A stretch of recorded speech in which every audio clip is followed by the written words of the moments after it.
Afternoon, everyone. This is Andy Reese. Welcome to our weekly call. I just wanted to, I'm going to first provide the data and then turn this over. We will have a presentation by Musu Fofana, who is one of our program managers in service coordination, to talk about our assessment that will be done with folks as we move into phase 2 to talk about community engagement for people. Just in way of an update, as of today, we have 198 people who have tested positive for coronavirus who are supported by DDS. Of those, we unfortunately have lost 25 people. As of yesterday afternoon, fortunately, only 2 people are receiving treatment in the hospital. Just to correct, previously I had reported, well, anyway, there are currently 102 people who have not required inpatient care for COVID-19 who have tested positive. That number is a slight decrease because there were a number of people who I had on my list as not, there were 7 people who I had on my list as not requiring inpatient care who actually had been hospitalized very early in this process and left the hospital and had recovered. But at any rate, out of the 198, 102 have never required inpatient care. 69 people have received inpatient care and have been discharged. Of the 198, 82 of those people were in supported living placements. 72 were in intermediate care facilities. 26 were in residential habilitation placements. 13 lived in their own homes. 3 lived in a host home, and 2 were staying in nursing homes. Among provider staff, we have had 229 staff test positive for coronavirus, and of those, 6 have passed away from the coronavirus. So that's all the data information. And as I said, so DDS has been working with a group of providers, stakeholders, DDS staff to look at how we help people re-engage in the community as we begin reopening DC. And one of those committees has developed a community engagement assessment and questionnaire. And Musu is going to provide a presentation on that questionnaire and how it will be implemented. So I'll turn it over now to Musu. Okay, hello, thank you, Andy. Can you all hear me? We can. Okay, great. I'm gonna go ahead and try and I'm gonna share that PowerPoint now.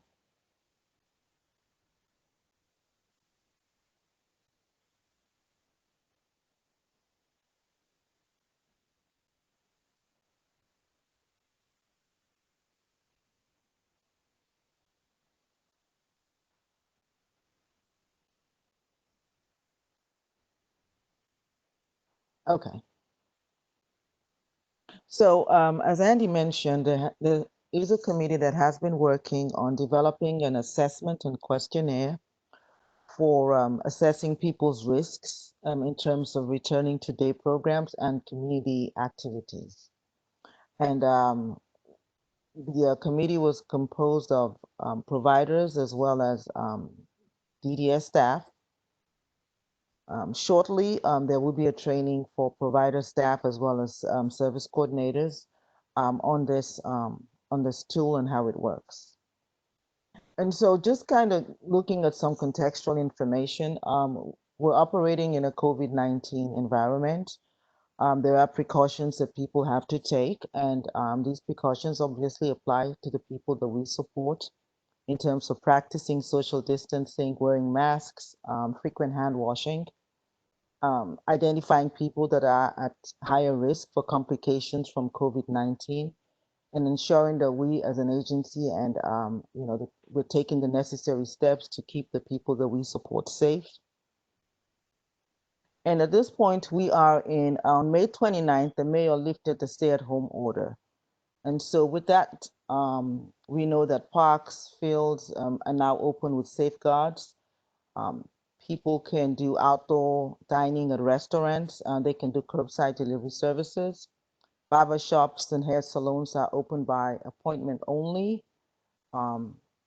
There's public transit with physical distancing.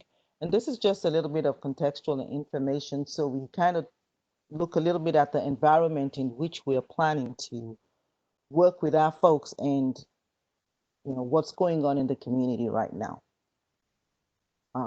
In phase 2, we're looking at gym studios and indoor venues being reopened. Places of worship are going to be operated with extended capacity limits. There'll be public transit with physical distancing. There's a website link where there's additional information on Reopen DC.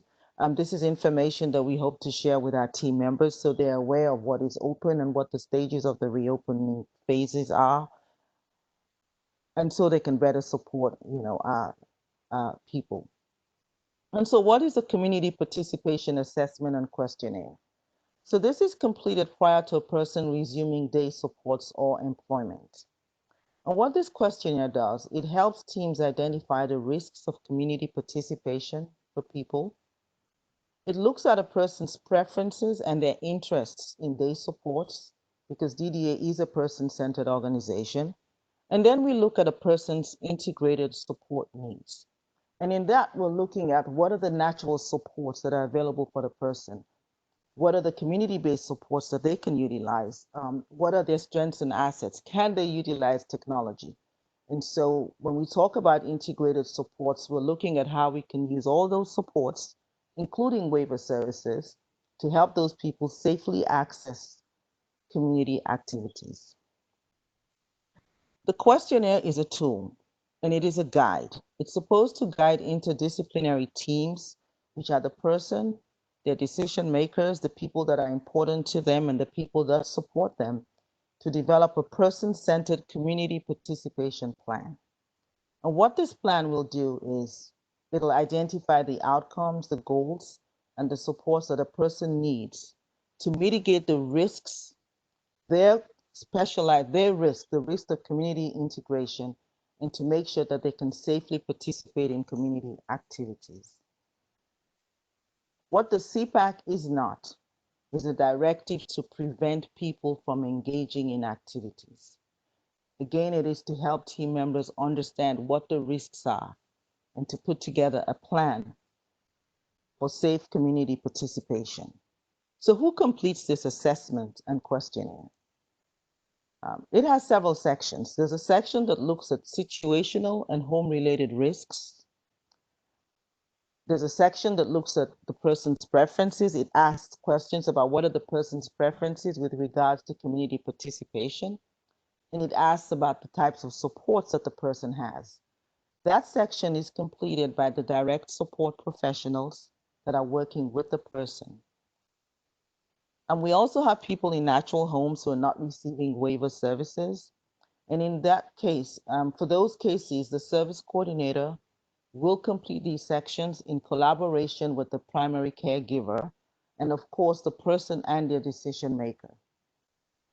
And then we have a health risks section, which looks at what are the person's underlying health conditions if they do have any health issues. And for people in residential settings, that section is completed by the provider nurse. And for people who are not in residential settings, again, the direct support professional or the service coordinator will complete that section in collaboration with the person and their decision maker. Obviously, we want to know who completed the form. And so once the form is completed, we are trying to automate this form just for ease of use. And once it's completed, it'll have the names of the people who participated in completing the form. And then once that form is completed, it becomes a tool to assist the team during a community participation planning meeting, where the entire team will meet to review the information on the form and to kind of develop community participation goals for the person, taking into account those risks that were identified on the form. And so this is what the form looks like. First, it asks whether the person follows a social distancing protocol with 6 feet of assistance. And it looks at the amount of support or the level of support that the person needs to do this. Can they do it independently? Do they need minimal support or maximum support to do that? And basically, people that require minimal or maximum support are considered to be moderate to high risk. Again, that does not preclude their participating in community-based activities, but it means that the team has to be purposeful and strategic in terms of how they plan those activities and what precautions they put in place to assure that person's safety while participating in activities of interest.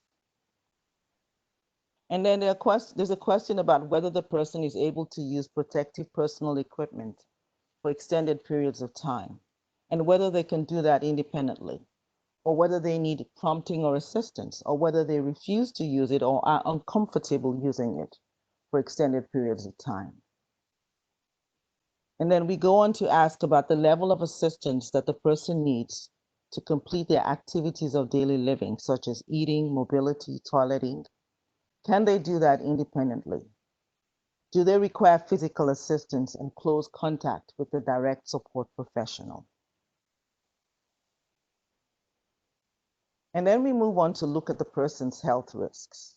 And basically what we're doing in this section is we're asking, the health conditions that are referenced here are based on the CDC guidelines. And so we look at I'm sorry.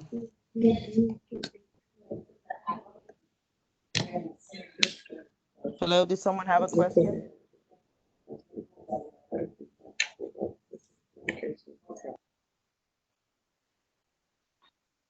Okay.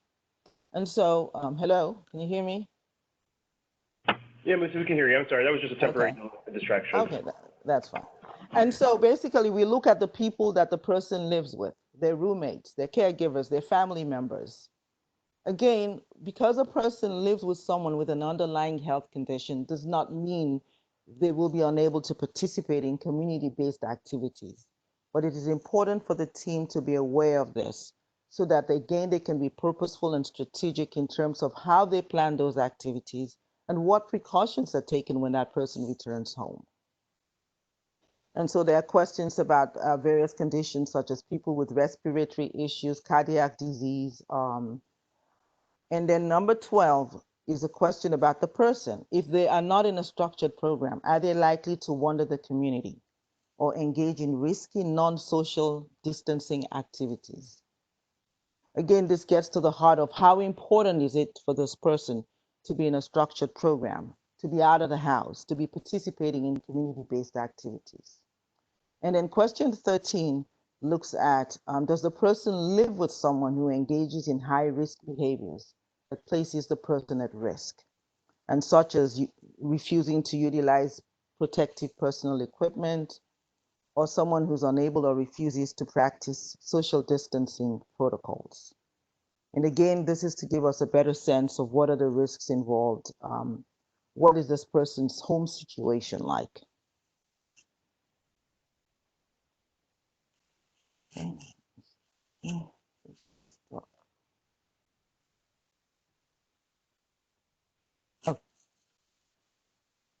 Right. And then we go on to look at the person's specific health-related risks. And again, we ask the same questions that are consistent with the CDC guidelines. We're looking at whether the person has diabetes. We look at the person's age. Are they older than 65? Are they older than 85 years old? There are questions about whether they have chronic kidney disease. Are they receiving dialysis? Or does the person have any other underlying health conditions as specified by the Center for Disease Control? And basically, we wanted this tool to be very easy for not just for the our direct support professionals, but for our family members, for the person that we support to be able to utilize it and to really, understand how this tool plays into their community-based activities. So a lot of the responses are basically yes or no responses. And then there's question 22, which asks whether the person misses going to the day program or to work. And for people who do miss going to the day program or to work, their community participation planning meetings will be prioritized because once this tool is deployed, there'll have to be meetings for everyone. And so in terms of looking at how we schedule those meetings, we really want to ensure that people who really miss going to the day program or to work, have their meetings scheduled as soon as possible. And then there are questions about what does the person miss or what's important to them about the day program or work. And, the team will kind of check all that apply. Do they miss the day program activities? Do they miss the staff? Do they miss their peers, their colleagues? As far as work, do they miss the interaction with customers, the income? And again, this helps the team plan, what activities make sense for this person, Is it going to be helpful for this person to do some virtual activities online with peers from their day program? And then there also, we want to know, is this person concerned about going back to work or to the day program? Are they concerned about COVID? Are they concerned about the availability of protective personal equipment? Do they prefer their current day programming? Are they now making an informed choice to say, hey, I don't like what I had before. I actually like what I'm doing right now. Are they concerned about family members with underlying health conditions? And so we definitely want to look at that as we assess, community-based activities for people. And then question 24 inquires whether increased activity outside the home would reduce the frequency of behaviors or severity of the person's mental health condition. And again, where there's a yes response, we really want to do priority scheduling of the community participation planning meeting for those people. And then we ask about community and employment supports. And again, this is a questionnaire where we're asking, does their job have adequate protective personal equipment? Can the person safely utilize the available transportation options? Do they have access to the internet? Because again, technology is another option that we do want to consider when we think about engaging people in community-based activities. And then do they have access to two-way audio and video communication? Again, because we are a person-centered organization, we want to know, what does the person think? What has been their reaction to their current day supports during the lockdown? A lot of people have been getting companion services at home, and residential providers have been kind of working with them on some kind of programming. We want to know what has been their response to it. If they've gone out, to the parks and a few activities, what have staff observed? Or, what has the person communicated with or without words about community participation or returning to work? And so there's a section where whoever's completing the form can kind of, note that information. Now, what are the next steps once this questionnaire is completed? So once it's completed, it gets to the service coordinator, who schedules the community participation planning meeting. What we also want is for this form to be shared with the pre-COVID day program, day provider, and the other clinicians who may be working with the person. Because once the service coordinator schedules that community participation planning meeting, we want to make sure that the entire team can come together and talk about, hey, how can we get this person safely engaged in the community? And so it's helpful for all of them to get a copy of this questionnaire, to review it prior to the meeting. I think it's appropriate for day providers to reach out to residential providers and say, hey, we received this person's questionnaire. This seems to be a concern. This is what we're doing. There has to be some planning and discussion so that when we get to the meeting, we're having an effective meeting. People sitting in the meeting are aware of the risks and can really plan in terms of how do they address those risks. And so if any of the situational or health-related risks are present, the expectation is that the team considers supports and services to mitigate the risks and assure the safety of the person while the person is engaged in community activities of interest or employment.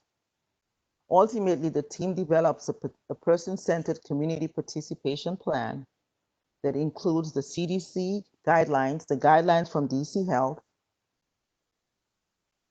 and the provider's COVID-19 protocols. Whatever outcomes the team agrees on, the service coordinator will document those team recommendations and the outcomes on the person's individual support plan. And they will also document the supports and waiver services that will be utilized to assist the person in achieving those community-based outcomes. The goals shall be documented on the provider's individual program plan, which is where providers list the goals that people will be working on, how frequently they will work on them. We expect that schedules will be updated to reflect, what the person's current day looks like. And so basically, it's a form, it will be automated. The last section looks at who completed what section, the titles and the names of people that completed it. It's helpful because if people that are reviewing the form want to refer back or call someone or seek clarity, they can actually reach out to the, whoever's listed on the form or the service coordinator. And basically, we want to make sure that once this form is completed, that these meetings are happening. And so the last page basically is that we have a section where we enter the date on which the team actually met and reviewed that form and came up with community-based outcomes. And that verification is provided by the service coordinator. And the key, the most important thing is that the CPAC, or the Community Participation Assessment and Questionnaire, is not designed to exclude people from community participation.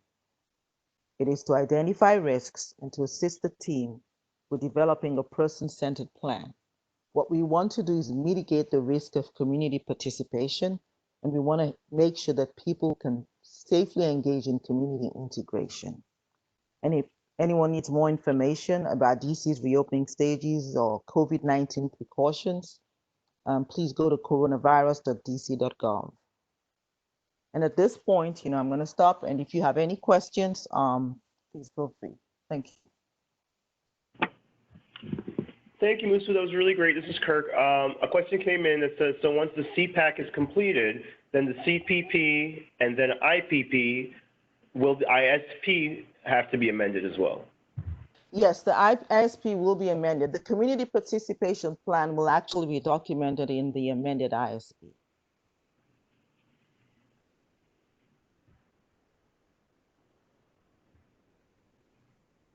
Does that answer you? Yes, it does. Thank you. Another question has come in, Musu. Does the community participation plan in meetings include the person who completes the questionnaire actually attending the meeting, or is it only input to the team, the questionnaire? Well, now the questionnaire is completed. There's a section for people, for example, for people in residential settings, there's a section that's completed by the provider nurse. There's a section that's completed by the direct support professional. It would be ideal if both could attend a meeting, but we definitely want at least one person that participated in the questionnaire to be a part of the meeting. And definitely the residential provider will be a part of that planning meeting because, they know the person best. And so yes, we will have a representative from the residential provider or the caregiver participating in the meeting, yes.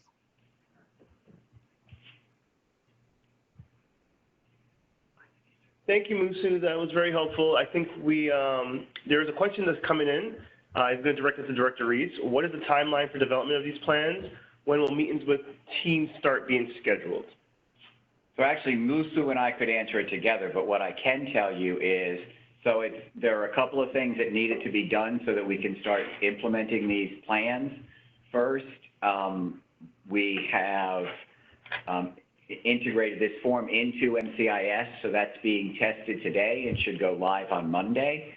And we are also developing and will be providing training for all DDA service coordination and quality resource staff, as well as provider staff.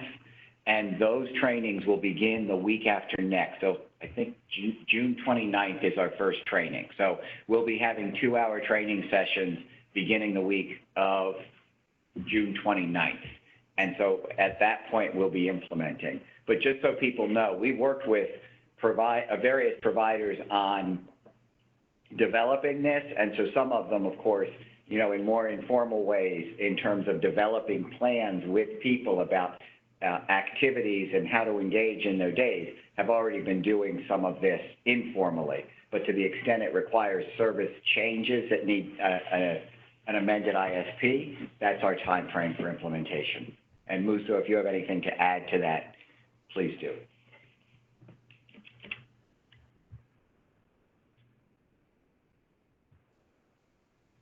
I think I'm unmuted. No, thank you. Oh, okay.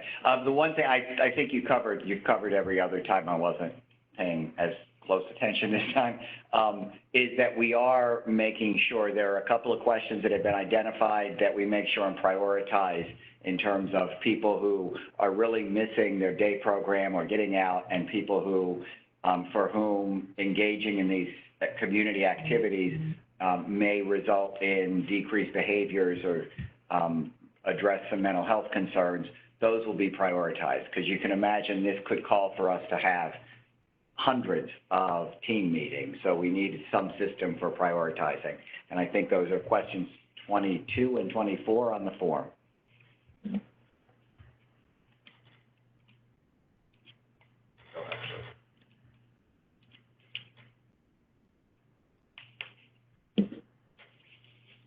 So actually, I see a lot of questions regarding this, and I want to give some more general information as we move into phase 2, and see if that general information answers some of these questions, and then I'll go on to those questions. So the mayor has issued an order today that indicates that the district is moving into phase 2 effective Monday, the 22nd. One of the provisions in this order that people should be aware of is that it specifically references intermediate care facilities and other licensed facilities with DDS, other licensed facilities, which includes residential habilitation placements. And there is an order that anyone residing in those are ordered to continue to stay at home, except in specified circumstances. And so those circumstances are, as they've always been, if people need to leave the home for essential activities like going to the doctor, shopping for food, although people who are in congregate settings should have one staff person from the placement who goes to the grocery store, or performing other essential activities, going to work, engaging in essential travel, or they've also added engaging in allowable recreational activities. And so from my perspective, what that would mean is that people who have developed this plan and have identified the allowable activities that they're going to engage in, those would be included as an allowable activity, as long as we've identified with the person what the risks are in terms of their individual risks and to the home, and what steps we're going to take to mitigate those risks. I also, the limitation on visits inside these facilities continues. However, people should be allowed, people are allowed, will be allowed, need to be allowed to have visits with their families or with their friends. And so an ideal way to accomplish that would be for the family to come when the person is engaged in some community act, walking around the block, going out for exercise, and joining them for that. One of the things we will continue to emphasize throughout this is how essential it is that people recognize that we're only moving into phase 2. We are nowhere near the end. People need to continue to exercise caution in terms of engaging in those practices to maintain their health and to prevent transmission, including using face covering whenever you leave the house, covering your mouth, preferably with a tissue if you cough or sneeze, and immediately throwing it away, washing your hands regularly, preferably with antibacterial soap and water for at least 20 seconds, trying not to touch your face. We have been working with a number of folks in developing guidance for phase 2, which I hope will be approved and we can publish soon, but I just want to walk through the kinds of steps that that will be in this guidance. As a reminder, everyone needs to continue to use universal safeguards, staying 6 feet away from people, wearing face covering, regularly washing your hands with soap and water. And if you leave the house and aren't going to have access to soap and water, to carry hand sanitizer with you. We will talk a lot in our guidance about people who are at higher risk of severe illness from COVID-19, and that includes people 65 years or older, people that live in congregate settings like ICFs or residential habilitation settings.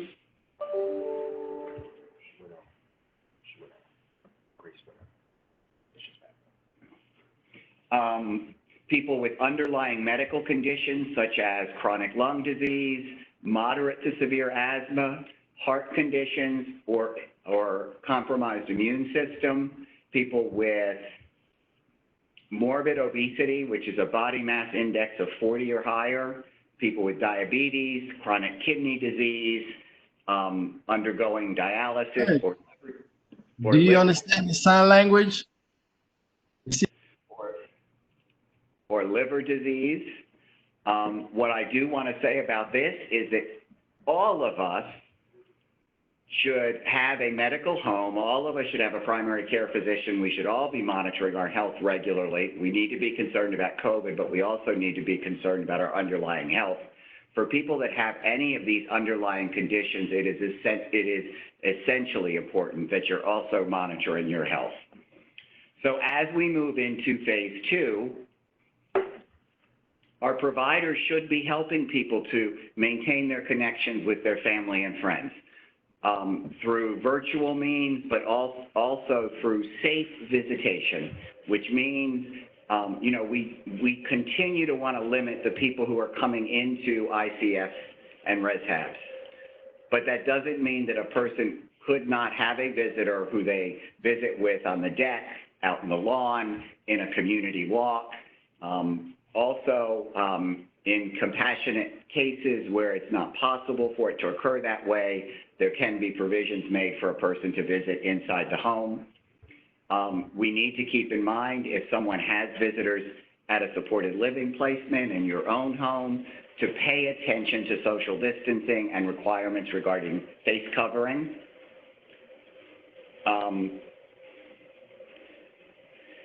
Non-essential visitors to ICFs and ResHabs need to be limited. They could be considered so that if it's a safer alternative, for example, I know lots of people who feel a real urgent need to get to a hairdresser or a barber. Many of our providers have those who have come to the homes in the past, and if people can work out safe ways for that barber to visit, and they have balanced the risks and benefits, and have determined that it's safer for the barber to come to the home rather than the person to travel to the barber or hairdresser, then that can be approved as long as it's done in a safe manner. Just so people know, in sticking with the idea that we want to limit people going into the homes, service coordination and quality resource staff will not be visiting placements in person until we get to phase 3. People should consult with their healthcare provider about whether appointments that they have can continue to be done via telehealth or if they require an in-person visit. MTM does provide transportation now, and they have provided us with information about the precautions that they're taking to ensure the safety of the people that they transport. People really need to keep in mind whenever you go out into the community to use universal precautions, face covering, keeping social distance, etc. And people who are at higher risk really need to give some thought anytime the question comes up about whether to go into the community, whether what they need might not be something that could be accomplished without having to leave the home.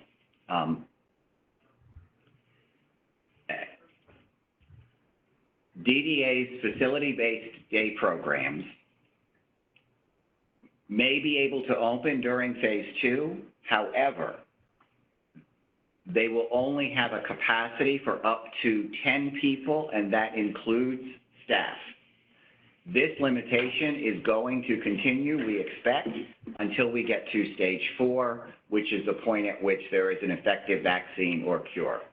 We are working, the committee that's working with providers, stakeholders, and DDS staff is working on these issues related to day programs, and they'll have an update for us at our committee meeting next Tuesday. So I hope to have more to share about that next week.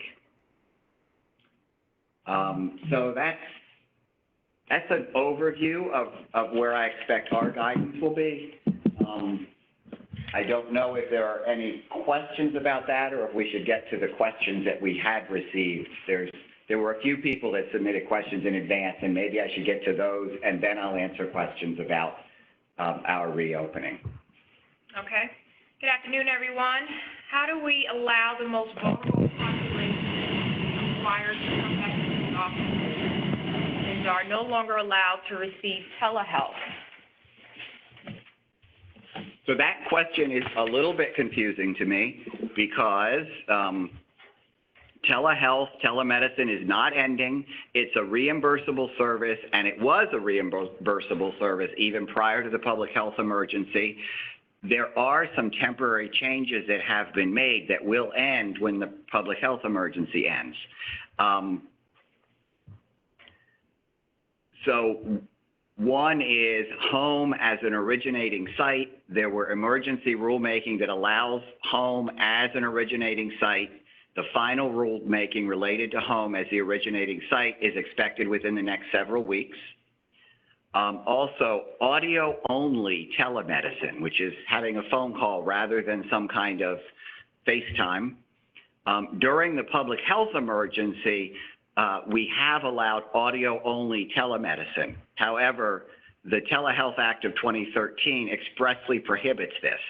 And so this flexibility is temporary and will end when the public health emergency ends. There are also some flexibilities from the federal level regarding privacy and security that will likely end with the public health emergency. If there are any specific questions people have other than this, you could let us know what they are, and we can get responses from DHCF, which is the state Medicaid agency. You could also go to DHCF's website, and they have a specific page regarding telemedicine. So if you go to dhcf.dc.gov, you could just search telemedicine, and you'll get to their page that gives all the information about that. And this question is for Deputy Director Kirk. Will the guidelines for virtual PCR visits be published available in writing for providers? PCR protocols have not changed. They're only being abridged during this public health emergency. We will release an update on what is not going to be covered and what's not going to be included in the remote PCRs that start occurring in July 8th. Does this state of emergency with residential providers also provide companion services during the day? Are there separate quarterly reports required, or one combined report acceptable?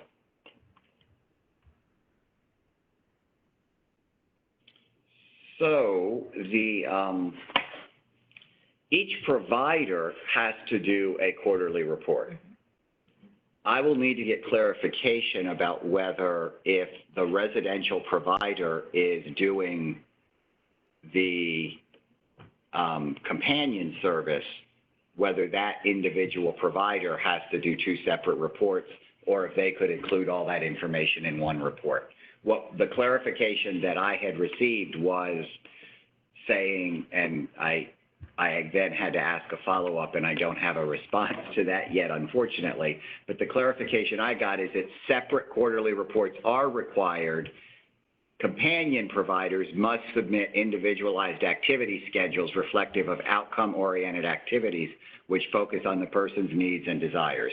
Now, if the companion provider is also the residential provider, I'm not clear whether that could be in one report.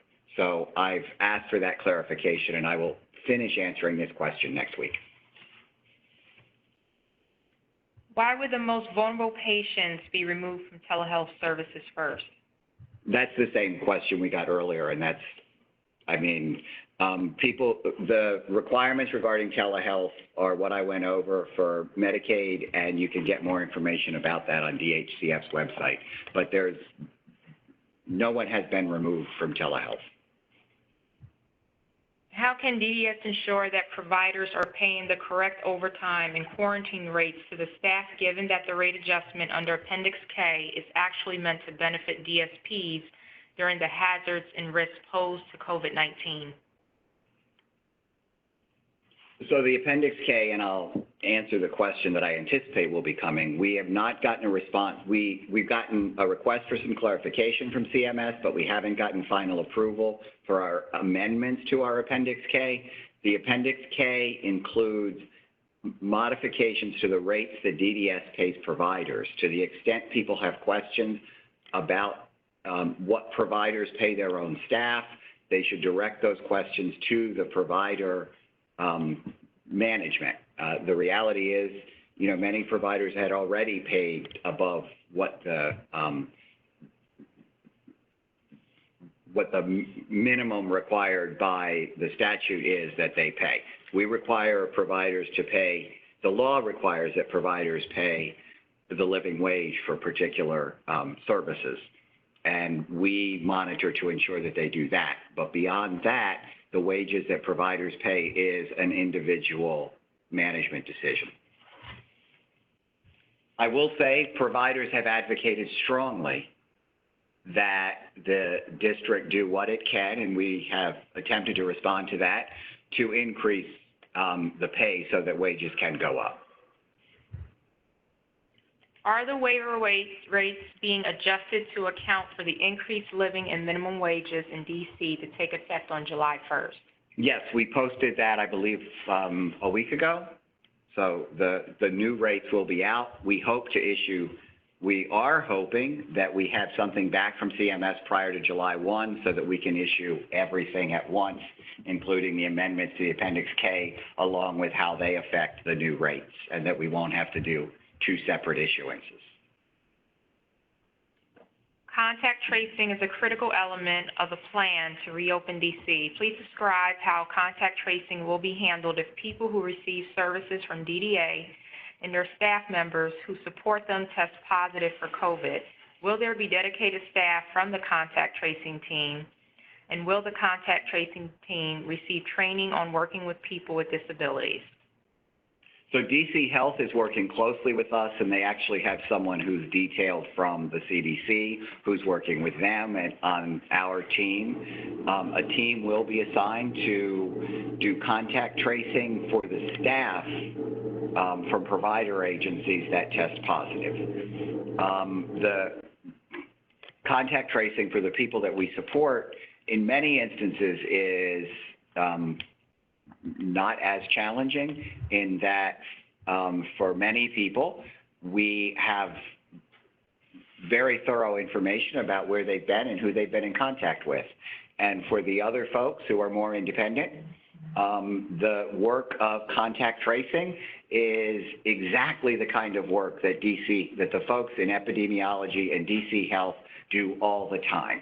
And they are very familiar with how to interview people, how to get the kind of information that's necessary to identify potential contacts, other risks, and to do counseling for a person on ensuring their safety.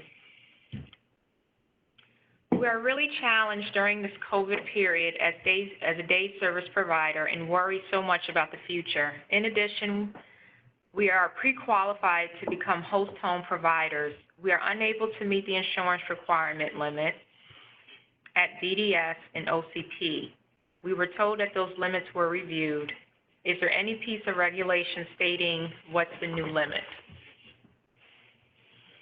So this was an issue that came up several months ago, and I believe we had resolved it in that the Office of Risk Management, along with the General Counsel's office at the Office of Contracting and Procurement, are still reviewing to reestablish standards. But in the meantime, those amounts should still be in your current human care agreement.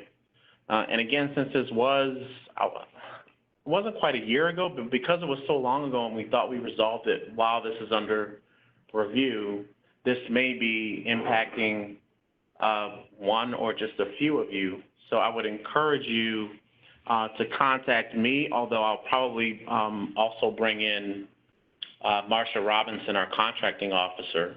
But if you'd like to contact me directly, this is Jared Morris, and my telephone number is 202-730-1548.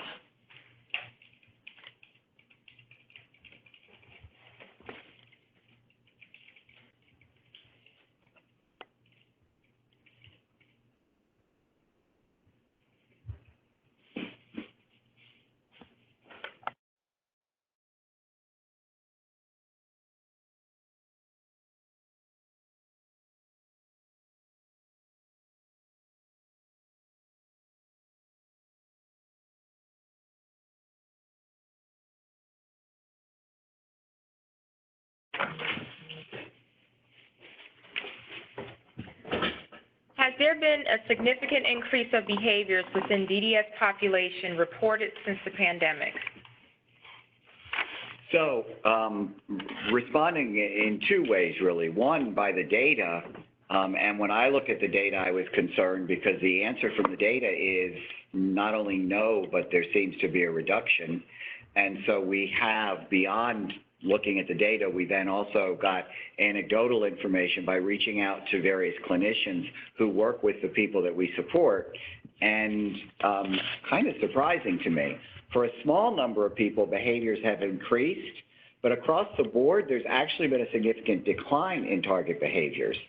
The reaction depends on the person's mental health diagnosis, the level of introversion versus extroversion that people have. So some people may be doing well with staying at home, and quality of the direct care team. And so for most people, behaviors that have decreased, it seems to be related to, for one, in order to reduce the transmission of COVID-19, many of the programs have also been minimizing the number of staff in a home, and this continuity of staff and minimization of transitions seems to be helpful. The reduction in the pace of life, of things moving a lot slower, has been beneficial for many people. People are getting to have, because of the staffing changes, they're getting to have deeper, more extended time with preferred staff members. They're actually enjoying more individual attention and varied activities as the people and the staff are stuck at home for long periods of time. They're becoming creative and enjoying their time together. We've also seen, rather than just keeping the person busy with activities that aren't meaningful, direct care residential teams and active treatment personnel have really morphed their daily routines to be person-centered and allowing periods of rest in between. Just as working from home has been as productive and in some instances more productive and more peaceful for many people without disabilities, it seems to have been working well for people with disabilities. Also, the sudden halt in community activities has allowed supporters to spend time talking with people about the kinds of opportunities they really want. It's really allowed people more time to reflect. Now, there have been some people with increases in targeted behavior, and this seems to be related to these changing rules under the pandemic has caused, present challenges to people who aren't used to limited interaction with the outside world, their family and friends, and having it be so controlled. People who are used to going out on their own have really struggled with restrictions. That's all people. They're either at odds with their staff who are trying to convince them to stay home, or they're just breaking the rules and going out. Also, many people do miss their routines. They're grieving. They're just the normalcy of what their routine was. In some instances, we've seen some targeted behaviors related to the frustration of not being able to go to the day program they were used to, where they knew people at. Adjusting to mask usage, flat out refusing to wear a mask in circumstances where it's required has presented challenges in some cases. And for people who had underlying anxiety disorders, there seem to have been more incidents because, like verbal aggression towards staff, and it's been in particular towards staff, that seems to have been an area where we've seen some increase. So that's all the questions that were submitted in advance. Mm-hmm. And there are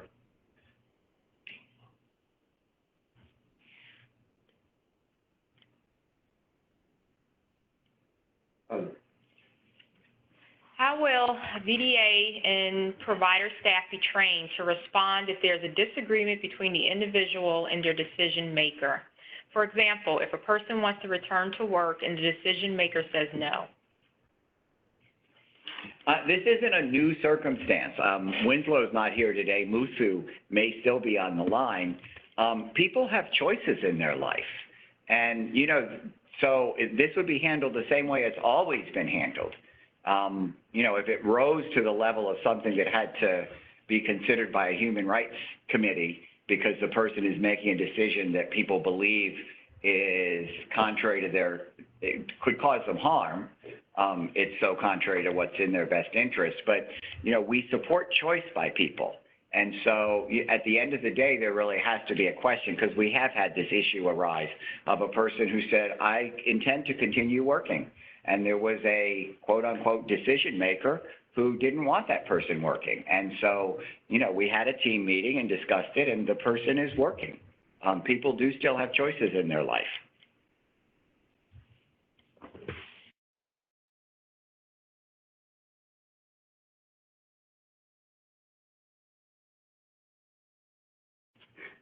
I wouldn't.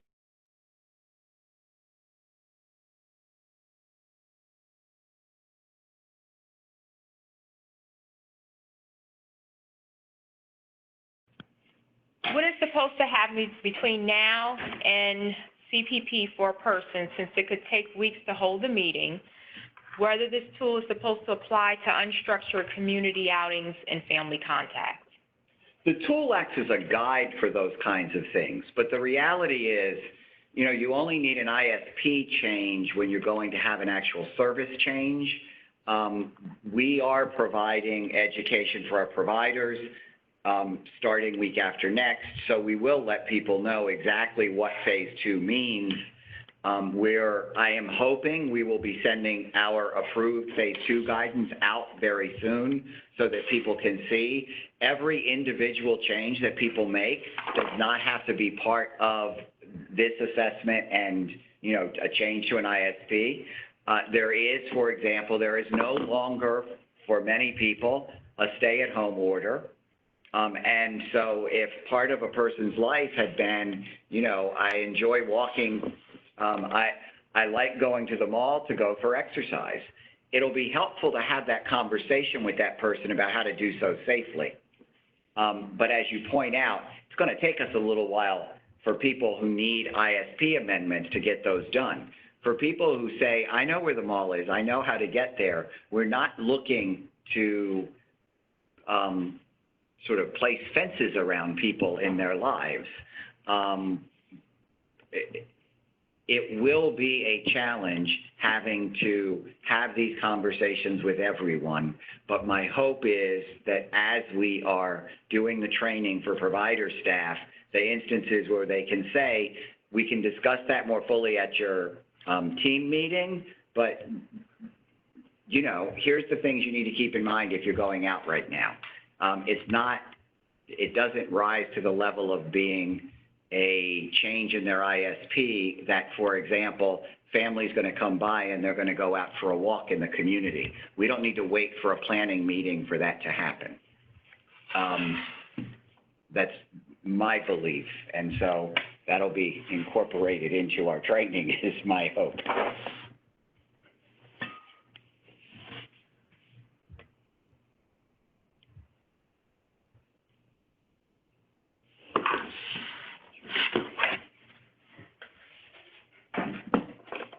So I hope that clarifies it. You know, the purpose of the guide is to act as a guide. It is not to act as Musu said in like the final slide, this is about identifying risks and mitigating those risks. It is not about preventing people from engaging in the community. And so to one extent, we need to make sure that people are as, have the knowledge that they need to be able to have those conversations with people and go through the formal process. But those can be two separate things.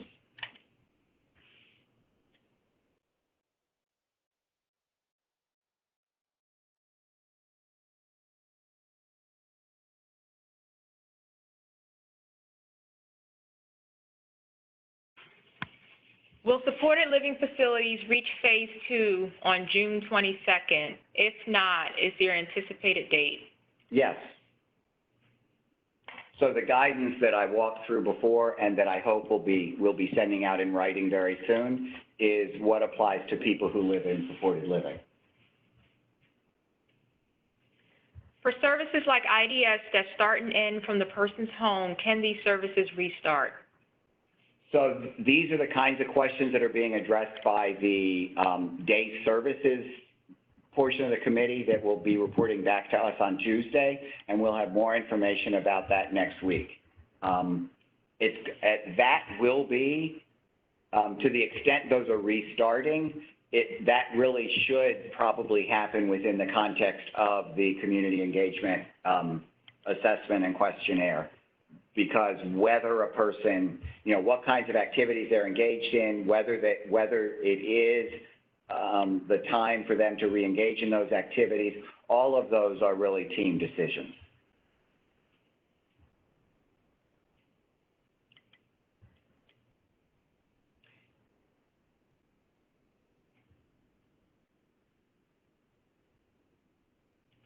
As a provider, we receive calls from homes asking, when will we open? What should we say? Refer to DDS, this SC? Call now for meetings? I'm not really clear on the question. Right, I don't know. I mean, when we were writing our guidance, someone initially wrote, providers are open, and I said, they're always open. So if what you mean is, when would, for example, an ICF or a ResHab be open and available for a person to come visit a person who lives there? In phase 2, they are not. However, all that means is that they cannot come inside for the visit. The visit can be arranged on the deck, in the patio, while the person goes out for exercise in the community. But in terms of, we really do, during phase 2, want to continue to limit the number of people who are going into residential habilitation and intermediate care facilities.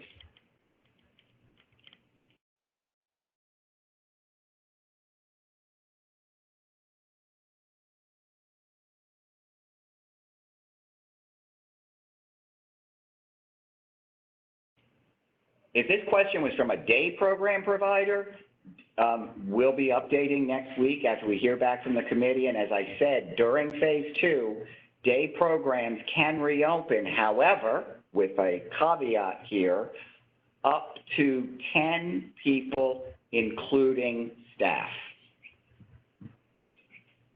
which the requirement for that is to ensure that people will be maintaining appropriate social distancing while in the day program. But keep in mind, 10 people, including staff, and that restriction will be in place, I expect, until we get to phase 4. Phase 4, the metric being we have an effective vaccine or cure. So we've run a little bit over. I hope that I have been able to answer everyone's questions, and we will talk to you again next week. And next week, we will have a new platform that will require folks to register. So I just wanted to give everyone a heads up that prior to the meeting, currently you're able to access the meeting with just a click or dial in, but next time you would have to just sign your name or type in your name prior to accessing the meeting. There also will be a telephone number for folks who choose to dial in. So. Thanks, everyone. All right, thank you. Have a great week. Thank you.